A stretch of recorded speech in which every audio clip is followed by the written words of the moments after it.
Hello and नमस्कार, मेरा नाम है भार्गव त्यागी। आज जो स्टार्टअप हम लोग डिस्कस करने वाले हैं वो शार्क टैंक इंडिया सीजन 3 में आया था। नाम है उसका फैब्रिकलो, जिसको विजय, अनुपम और संदीप भाई लेके आए थे। ये एक टेक एनेबल्ड प्लेटफॉर्म है फैब्रिक सोर्सिंग के लिए, जहां पे ये लोग मदद कर रहे हैं प्राइवेट लेबल्स को या छोटे बिजनेसेस को कि वो अपना फैब्रिक की प्रॉब्लम सॉल्व कर सकते हैं। और ऑनलाइन इनके प्लेटफॉर्म के थ्रू फैब्रिक जो है वो फीचर्स की मैं बात करूं इनके प्लेटफॉर्म की, तो वो होंगे वैरायटी ऑफ फैब्रिक्स इनके पास बहुत ज्यादा अवेलेबल है। इनका प्रिंटिंग और डाइंग की भी सारी झंझट ये लोग अपने सर पे ले लेते हैं, ताकि इनके कस्टमर को रिलैक्सेशन इफेक्ट मिल सके, वो आराम से संतुष्ट होकर उसको कन्वीनियंस मिल सके बेसिकली। और लो एमओक्यू पे ये लोग काम करते हैं। लो एमओक्यू का मतलब हो गया कि एक एमओक्यू मतलब मिनिमम ऑर्डर क्वांटिटी। तो नॉर्मली क्या होता है ना कि आपको कुछ मिनिमम पीसेस के ऑर्डर देने पड़ते हैं। कि मैं अब जैसे कपड़े की बात हो रही है, फैब्रिक सोर्सिंग की बात हो रही है, तो मिनिमम ऐसा होता है इंडस्ट्री स्टैंडर्ड्स के हिसाब से कि आपको 500 मीटर, 1000 मीटर, 1500 मीटर इतने कपड़े का ऑर्डर देना पड़ेगा। लेकिन जब आप ये मिनिमम ऑर्डर क्वांटिटी को, लिमिट को गिरा देते हो, तो इसका मतलब ये होता है कि आप जो है कह रहे हो कि कस्टमर से कि आप 500 या 1000 मीटर का ऑर्डर ना दो, चलेगा, कोई बात नहीं, आप एक काम करो, 100 का दे, 200 का दे।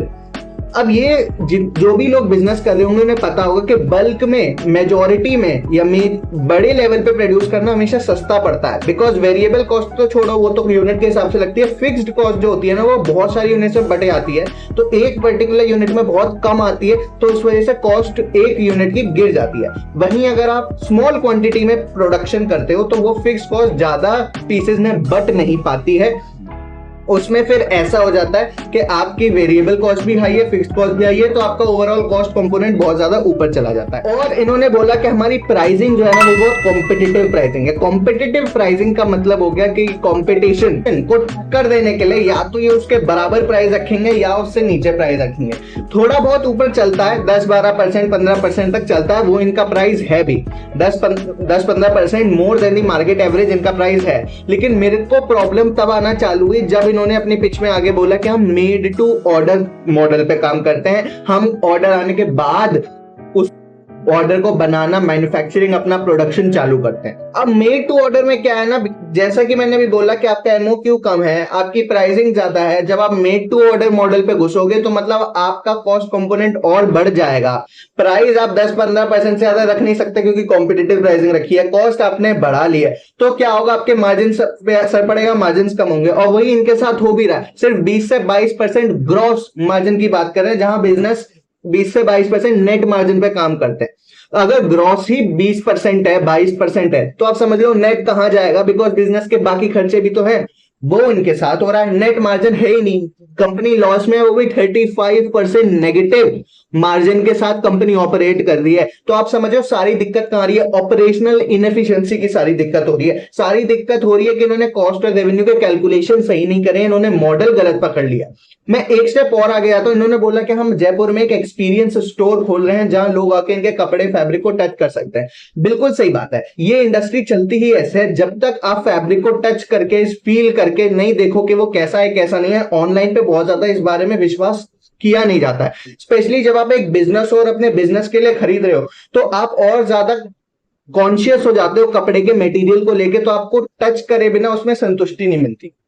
मेरे हिसाब से इनको स्टार्टअप में चलना ही उल्टा चाहिए था। ये लोग पहले ऑनलाइन में घुस गए, अब ये ऑफलाइन एक्सपीरियंस स्टोर खोल रहे हैं। मेरे हिसाब से इनको उल्टा करना चाहिए था, पहले ऑफलाइन में जाना चाहिए था। वहां से अपने स्टोर्स ना भी खोलते, बहुत कैपिटल इंटेंसिव है, थोड़ा कोलैबोरेट करते, कहीं शॉप डेमोन्स्ट्रेशन करते, कहीं फेयर्स में जाते, कहीं ट्रेड शोज में जाते, वहां जाके कैनोपी लगाते, कुछ करते। लेकिन पहले ऑफलाइन कस्टमर्स को जोड़ते। वहां से एक बार कस्टमर के दिल में इनके लिए ट्रस्ट आ गया, वहां से एक बार कस्टमर का इन पे विश्वास करना चालू हो गया, वहां से कस्टमर ने एक बार ऑर्डर प्लेस कर दिया, उसके बाद सेकंड ऑर्डर भले ही कस्टमर इनके ऐप पे आके कर दे, कोई दिक्कत की बात नहीं है। बिकॉज अब तो उसे पता ही है कि क्वालिटी मेरे को क्या मिलने वाली है, जो दिखेगा वही मेरे को मिलेगा, कोई धांधलेबाजी नहीं होगी। कस्टमर का ट्रस्ट मिल गया, उसके बाद ये ऐप पे शिफ्ट हो सकते थे, लेकिन उन्होंने उल्टा किया, पहले ऐप लॉन्च कर दिया, बाद में ये लॉन्च किया।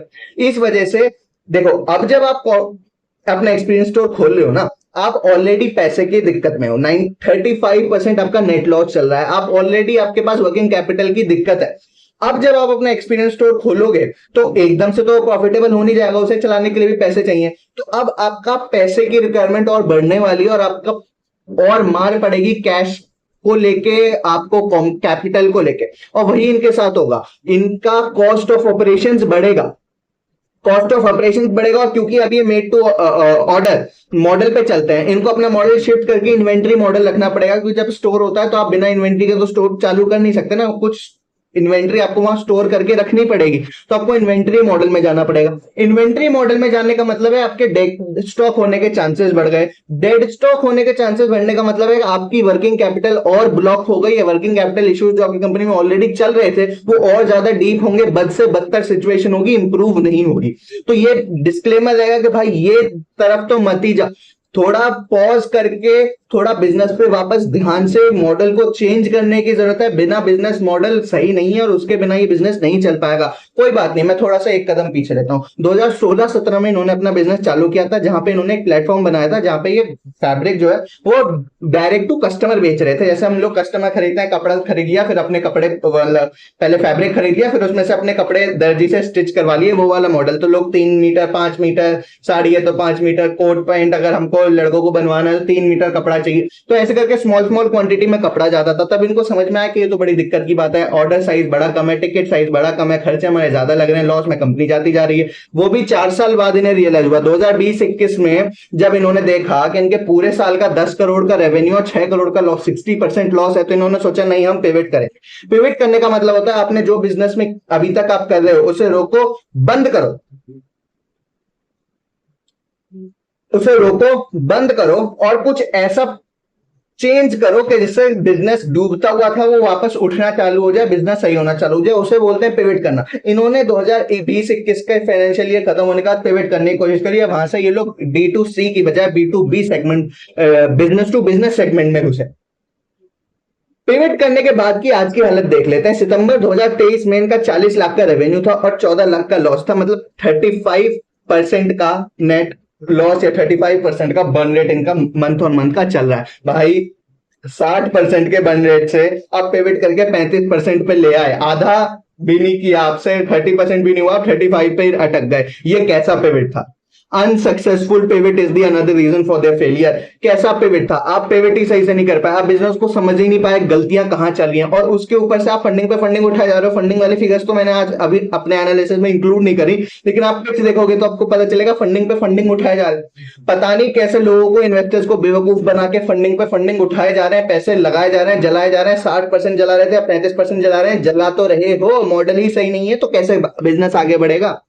80 लाख का ऑर्डर्स इनके पेंडिंग है, जो इनको ऑर्डर सर्व करने अभी बना के देने हैं, वहां से 80 लाख रुपए आएंगे। सुनने में बहुत अच्छा लग सकता है कि यार बिजनेस लॉस में है, चलो कोई बात नहीं, 80 लाख रुपए अभी आने बाकी हैं, क्या फायदा उसका? 4 करोड़ का तो आपका लॉस पड़ा है, सैलरीज आपने लोगों को दी नहीं है, बिजनेस में 4 करोड़ का लॉस पड़ा है। मतलब 5 times debt to equity ratio होता है। जो स्टॉक मार्केट देखते होंगे उनको पता होगा डेट टू इक्विटी रेशियो। यहां पे तो अभी मैं ये देख रहा हूं, लिक्विड डेट और लिक्विड एसेट देख रहा हूं, 5 टाइम 1:5 1:2 का होता है आइडियल रेशियो, कि अगर 1 रुपया एसेट पे है तो 2 रुपए की लोन चल सकता है। यहां पे 5 टाइम 1 रुपया एसेट का तो 5 रुपए लोन पड़ा हुआ है। इतना unstable debt to equity ratio चल रहा है।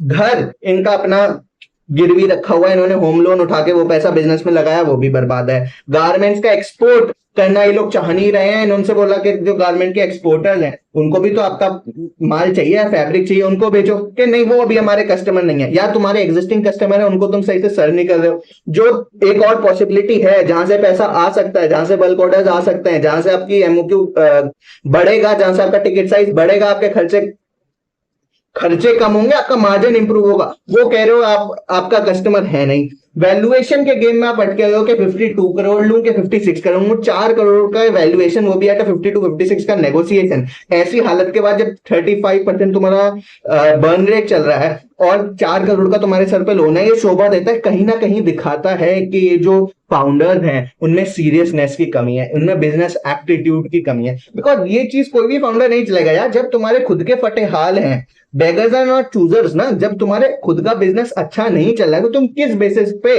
नेगोशिएट कर रहे हो कि नहीं मेरे को 52 करोड़ की वैल्यूएशन चाहिए या 56 करोड़ की वैल्यूएशन चाहिए? एक तो बहुत ज्यादा डिफरेंस नहीं है 52 में 56 में।